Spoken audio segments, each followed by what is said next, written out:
श्री शिवाय नमस्तुभ्यम। हर हर महादेव। दोस्तों, आप सभी लोग जानते हैं कि 5 मई 2025 यानी सोमवार को पड़ रही है वैशाख महीने की अष्टमी तिथि। और दोस्तों, ये वो तिथि है जो वैशाख महीने में पड़ने वाली सबसे बड़ी तिथि है, क्योंकि यह सोमवार के दिन पड़ रही है और इसका बहुत ही बड़ा और विशेष महत्व होता है। पूज्य गुरुजी ने कहा है, अगर कभी भी मौका लग जाए और वैशाख महीने की अष्टमी तिथि सोमवार को पड़ जाए तो आप लोगों को 11 चावल के दाने का उपाय तो अवश्य ही करना चाहिए। इन दोनों का संयोग बहुत ही कम आता है। और दोस्तों, पूज्य गुरुजी ने अपनी शिव महापुराण की कथा में बताया है, इस दिन आपको 11 चावल दाने वाला उपाय तो अवश्य ही करना चाहिए, क्योंकि ऐसा दिन पूरे साल में सिर्फ एक ही बार आता है। और दोस्तों, आप सभी लोग जानते हो कि सोमवार अष्टमी का अगर सबसे बड़ा कोई उपाय है तो वो 11 चावल के दाने वाला उपाय है। तो दोस्तों, इस सोमवार के दिन आप लोगों को इस 11 चावल दाने वाले उपाय को जरूर करना है। बहुत सारे लोग होंगे जिन लोगों ने इस उपाय को न किया हो, मतलब पूरा साल निकल गया और उन्होंने किसी भी दिन इस 11 चावल दाने वाले उपाय को न किया हो। पर दोस्तों, आपके पास एक आखिरी मौका बचा हुआ है जो कि 5 मई के दिन है। तो इस दिन आप लोगों को इस वाले उपाय को जरूर कर लेना है।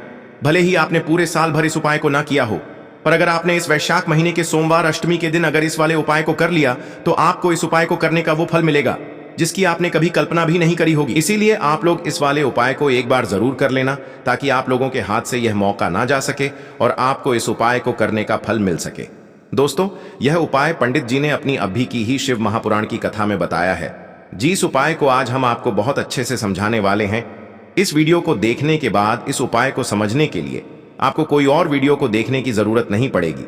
तो चलिए दोस्तों, उपाय को शुरू करते हैं। देखिए, यह इस वैशाख महीने के सोमवार के दिन यह इतना खास होता है, इतना महत्वपूर्ण होता है। देखा गया है कभी कभी बड़े बड़े पूजा पाठ अनुष्ठान से जो मनोकामना पूर्ण नहीं होते, वो इस वैशाख महीने की सोमवार अष्टमी के दिन एक छोटे से उपाय करने से ही आपकी मनोकामना पूर्ण हो जाती है। और बहुत सारे लोगों ने इस उपाय को किया भी है और उनको इस उपाय को करने का फल भी जरूर मिला है। अगर आप लोग भी इस उपाय को सोमवार की अष्टमी के दिन करना चाहते हैं तो आप इस उपाय को पहले अच्छे से समझ लेना, सुन लेना, उसके बाद करना। आपको इस उपाय का फल जरूर मिलेगा। और इस उपाय को कर लेने से आपके घर में चाहे किसी भी प्रकार की दुख और समस्या क्यों ना चल रही हो, आपको उसका कारण भी नहीं पता है कि भाई यह समस्या किस कारण से चल रही है। उसका कुछ भी कारण हो सकता है, जैसे पितृदोष हो सकता है या किसी भी तरह का मंगल दोष भी हो सकता है।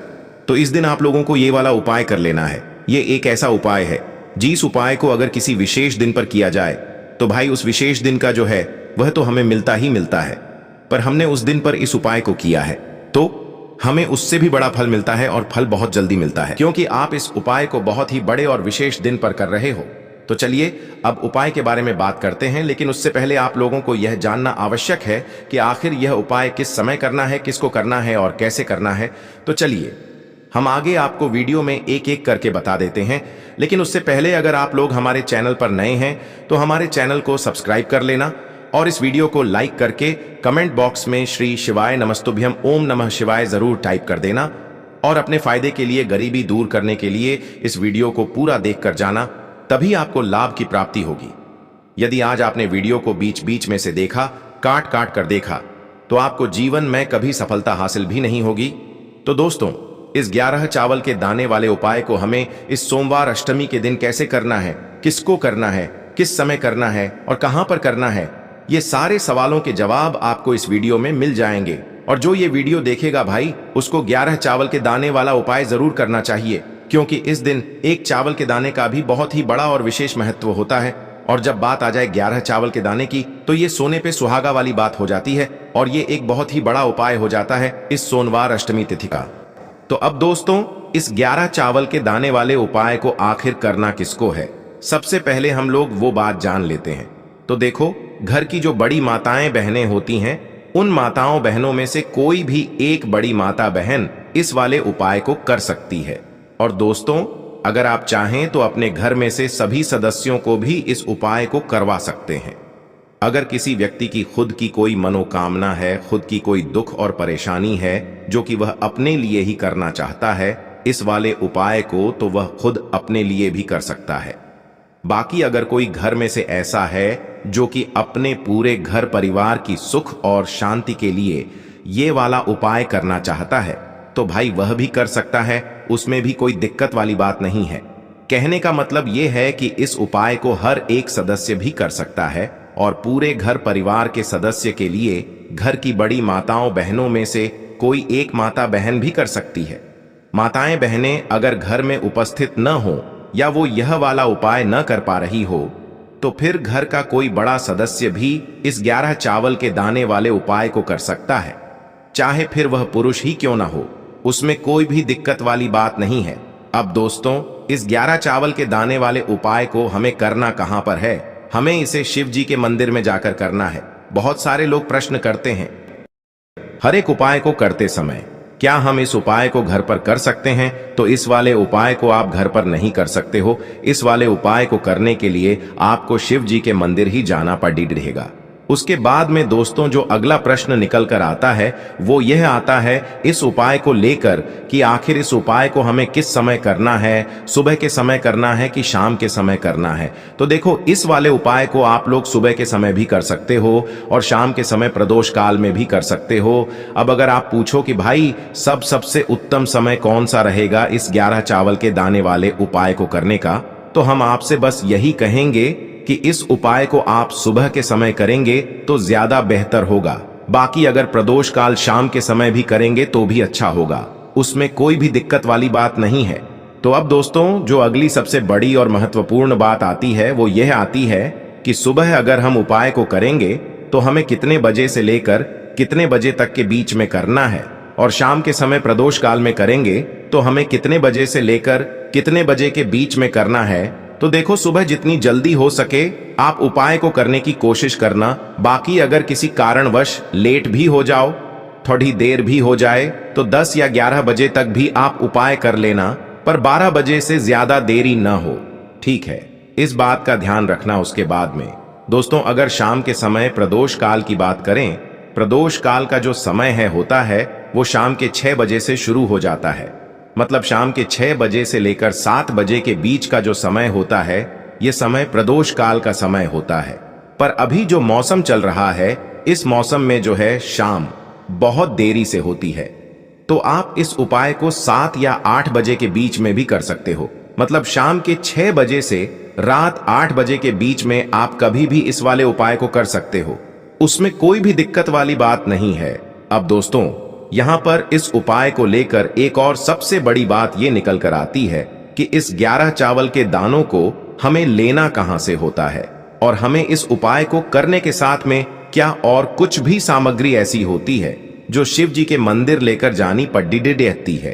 तो देखो यहां पर हम आपको बता दें, सबसे पहले आप लोग ये जान लो कि यह जो 11 चावल के दाने वाला उपाय है, सिर्फ और सिर्फ आप उपाय की सामग्री लेकर कभी भी शिव जी के मंदिर मत जाना, क्योंकि हमें भगवान के सामने यह नहीं दर्शाना है कि अगर हम भगवान शिव जी के मंदिर आए हैं तो अपने फायदे के लिए आए हैं। तो इसलिए जो भी पूजन सामग्री है उपाय सामग्री है, 11 चावल के दाने, इसके साथ में आपको पूजन सामग्री भी जरूर लेकर जाना है।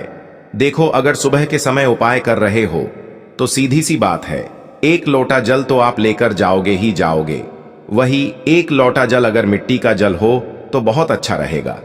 मिट्टी का जल कैसे बनाया जाता है इसके लिए हमने पहले से बहुत सारी वीडियोस बना दी है। आपके पास इस दिन एक आखिरी मौका रहेगा मिट्टी का जल शिव जी पर चढ़ाने का और उपाय को करने का। बहुत बड़ा आपको इस दिन फल मिलेगा। तो इसलिए इस दिन हो सके तो भाई मिट्टी का जल चढ़ाना, तो अपने साथ में कम से कम 1 लोटा जल तो आपको लेकर जाना ही जाना है। अगर मिट्टी का जल नहीं है तो घर का जल भी आप इस्तेमाल कर सकते हो। इसके अलावा जो भी पूजन सामग्री है, देखो 11 चावल के दाने ये अलग आपके रहेंगे और जो आपकी पूजन सामग्री रहेगी वो अलग रहेगी। पूजन सामग्री में आप जो भी चीज लेकर जाना चाहे वो लेकर जा सकते हैं, उसमें कोई भी दिक्कत वाली बात नहीं है। वहीं अगर हम बात करें शाम के समय की, तो शाम के समय शिव जी पर जल नहीं चढ़ता है, इसीलिए शाम के समय आप लोग एक दीपक तैयार कर लें जो कि गोल बत्ती का, आटे का, शुद्ध देसी गाय का घी का होगा, है ना? इस बात का आप लोगों को ध्यान रखना है। और इस दीपक को आपको घर से जलाकर नहीं लेकर जाना है, भगवान शिव जी के मंदिर में जाकर ही जलाना है। इस बात का भी आप लोगों को ध्यान रखना है। अब दोस्तों यहां पर हमें इस बात को समझना है कि यह 11 चावल के दाने हमें लेना कहां से है। क्या हमें दुकान से लेकर आना है, या हमें अपने घर से लेना है, या कहां से लेकर आना है, और कौन से चावल लेना है? क्योंकि चावल भी बहुत प्रकार के होते हैं। तो देखो, इन सभी सवालों के जवाब आप लोग एक बात में सुन लो कि भाई ये जो उपाय है, इस उपाय में आपको ये नहीं देखना है कि भाई कौन से चावल है, कौन से चावल नहीं है।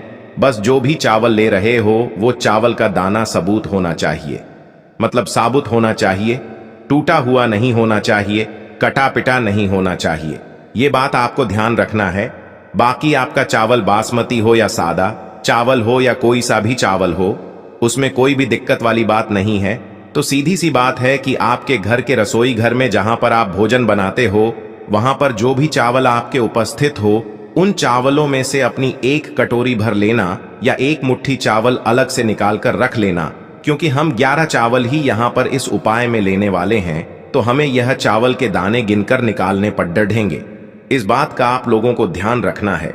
तो अपने उस चावल की कटोरी में से या चावल में से 11 ऐसे चावल के दाने आप लोग निकाल लो जो कि टूटे हुए ना हो, कटे पिटे ना हो, जिनमें कोई दाग ना लगा हुआ हो, है ना। अच्छे साबुत चावल के दाने 11 दाने आप लोग निकाल कर रख लो और इन्हें किसी भी एक कागज की पुड़िया में या किसी एक छोटी सी कटोरी में आप लोग रख लो, ताकि यह सुरक्षित रहे। आपके एक भी चावल का दाना इधर उधर ना हो और आपका उपाय भी पूरा अच्छे से हो जाए। तो भाई जैसे ही आपका उपाय की जो सामग्री है, 11 चावल के दाने ये तैयार हो जाते हैं, उसके बाद मैं आपको जो भी अपनी पूजन सामग्री है, सुबह के समय कर रहे हो तो 1 लोटा जल या पूजन सामग्री जो लेकर जाना चाहो उसकी भी तैयारी कर लेना। और शाम के समय जा रहे हो तो भाई अपना जो दीपक है उसे तैयार कर लेना, ठीक है। और उपाय को करते समय शुद्धता का विशेष रूप से ध्यान रखना, ठीक है।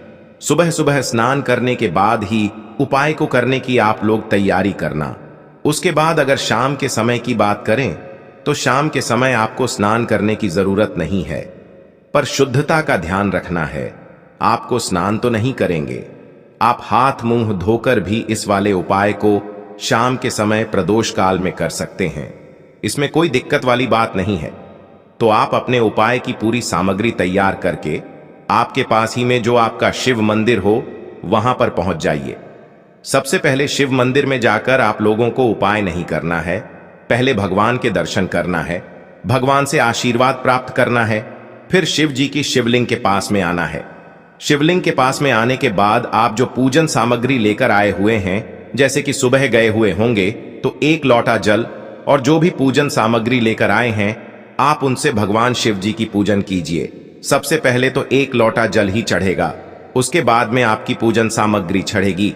उसके बाद में अगर दोस्तों शाम के समय अगर आप इस उपाय को कर रहे हो तो अपने साथ में कम से कम एक जो दीपक है गोल बाती का जो आप अपने साथ में लेकर गए हो, उस दीपक को मंदिर में जाकर अपनी माचिस से जलाना है और उस दीपक को शिवलिंग के पास में रखना है, ठीक है। इस दीपक को रखने के बाद ही आप लोगों को अपना ये वाला उपाय शुरू करना है। और दीपक को ज्यादा पास में मत रखना, वैसे भी गर्मी पड़ रही है, भगवान शिव जी को आंच नहीं लगनी चाहिए, है ना। तो भाई जैसे ही आपकी पूजा अर्चना हो जाती है, आप भगवान शिव जी को प्रसन्न कर लेते हैं।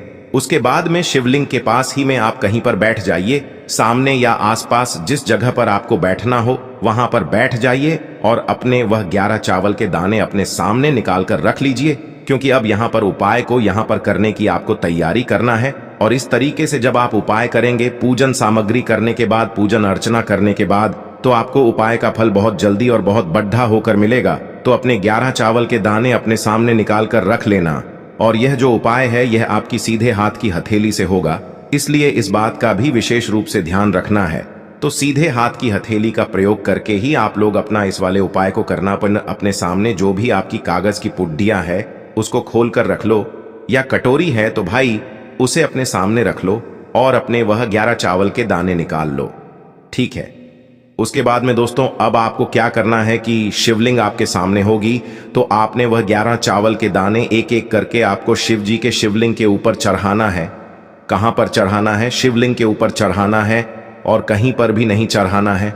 आपको अपने हथेली से तो शिवलिंग के ऊपर चढ़ना है, भले ही फिर वो अपने आप जलाधारी पर गिर जाए या मतलब वहीं पर गिर जाए, उसमें कोई दिक्कत वाली बात नहीं है, पर आप चढ़ाओ शिवलिंग के ऊपर ही।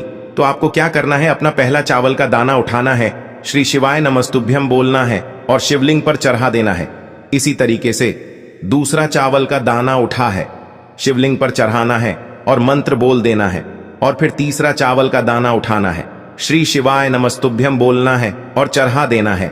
इसी प्रकार से आपको पूरे 11 चावल के दाने एक एक करके शिव जी के शिवलिंग के ऊपर चढ़ाना है और भगवान से प्रार्थना करते जाना है।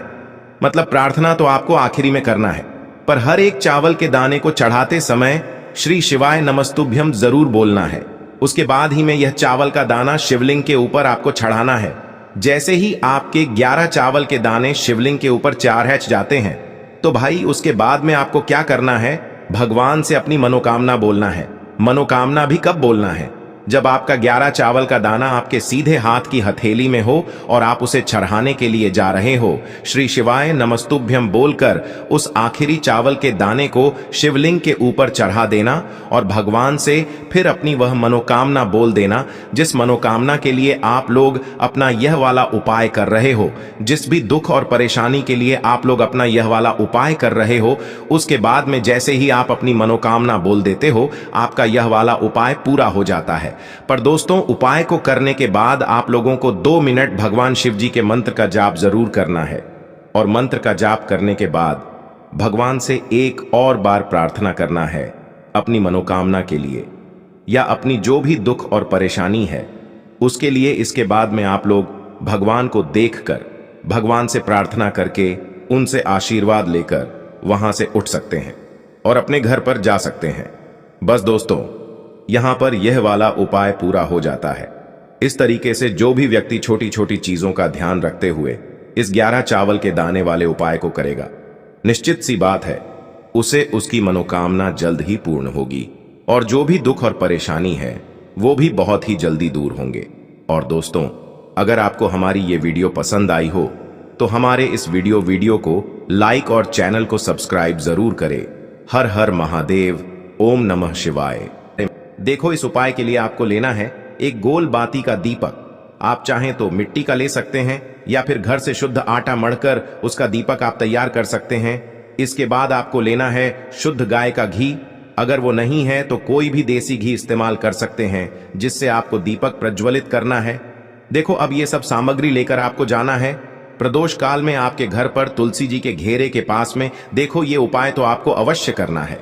देखो, वहां पहुंचकर सबसे पहले वो दीपक आपको प्रज्वलित कर देना है और ओम नमो भगवते वासुदेवाय नमः का 11 बार जाप करना है।